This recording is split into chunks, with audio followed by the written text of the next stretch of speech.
रीवा जिले के ग्राम नीगा निवासी अमित विश्वकर्मा पिता त्रिवेणी प्रसाद विश्वकर्मा के गांव के प्रमुख सुख कुशवाहा एवं जगदीश कुशवाहा ने ठगी तो पीड़ित पहुंचा एसपी कार्यालय। पीड़ित अमित विश्वकर्मा उम्र 33 वर्ष ने बताया प्रमुख सुख कुशवाहा पिता जगदीश कुशवाहा सहित तमाम लोग जो हैं वहां पहुंच रहे।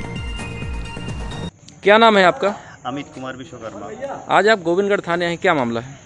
मैं आया था इधर, हमारा एक ज़मीनी विवाद चल रहा था परम कुशवाहा से। हमने उससे ज़मीन खरीदी थी, मतलब उसको पैसे की ज़रूरत थी उसकी बहन की शादी के लिए।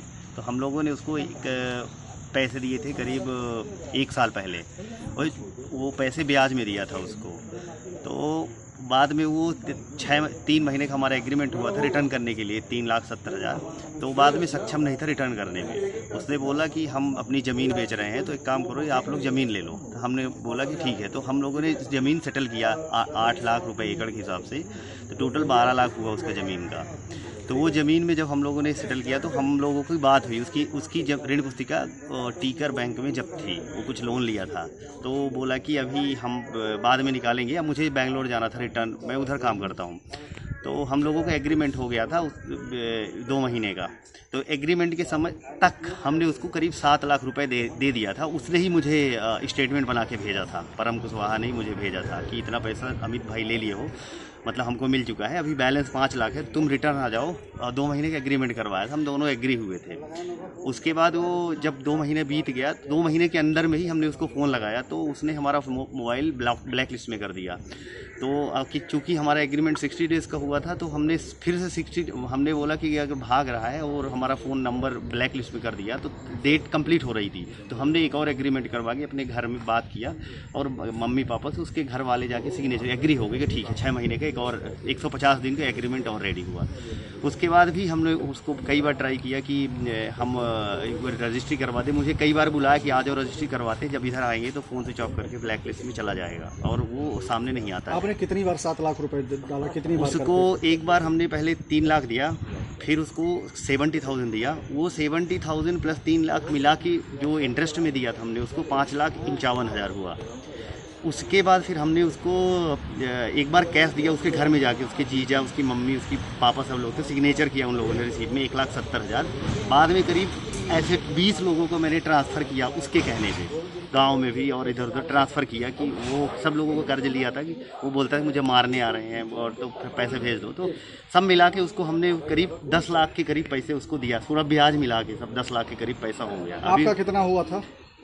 हमारा ज़मीन का हुआ था 12 लाख एग्रीमेंट। तो 12 लाख रुपए में कितना आप दे चुके हैं? उसको 10,20,000 के करीब लिखित में है हमारे पास, 10,20,000 उसको पैसे जा चुका है। अब क्या बता रहा है वो? अब वो भाग रहा है और वो ज़मीन किसी और को बेचने की कोशिश कर रहा है। और वो प्रॉब्लम क्या है कि वो ज़मीन का 1-2 लोगों को और एग्रीमेंट करवा के रखा है और वो इसका धंधा ही करता है, मुझे पता नहीं। क्योंकि आपने इसकी शिकायत कहीं की? इसकी शिकायत मैंने इधर ही गोविंदगढ़ थाना में एक जानकारी दिया था इधर 28 दिसंबर 2019 को कि ऐसा ऐसा चल रहा है।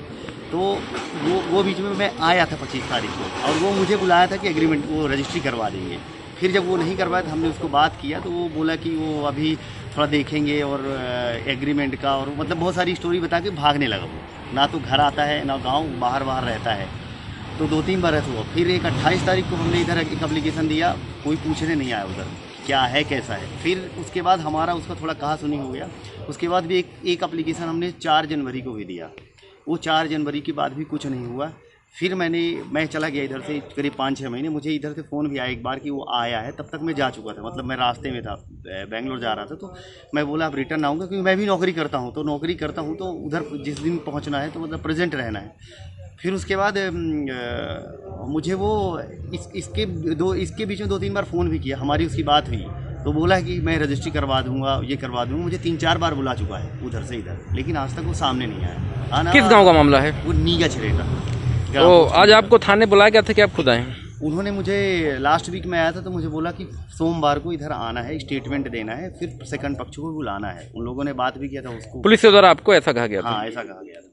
जमीन आपने ली है, उस पर आपको कब्जा मिला है कि अभी तक नहीं मिला? वो उसके हिसाब से वो मुझे कई बार कोशिश किया कि मतलब बात भी हुई थी। तो वो मुझे एक बार बोला कि आप उसको जो तो वो, लेकिन वो ऐसा बोलता है लेकिन वो सामने नहीं आता है। तो कब्जे का कुछ सवाल ही अभी नहीं तक है। आपको कब्जा भी नहीं मिला है? कब्जा नहीं मिला क्योंकि रजिस्ट्री किसी और के नाम थे, उसके पापा के नाम, किसके नाम है पता नहीं। इस मैटर में आप क्या चाहते हैं? अब हम तो इसी के लिए 8 महीने से भटक रहे हैं कि हमारा ये सुलझ जाए, या तो हमारा पैसा रिटर्न कर दे या फिर रजिस्ट्री करवा दे।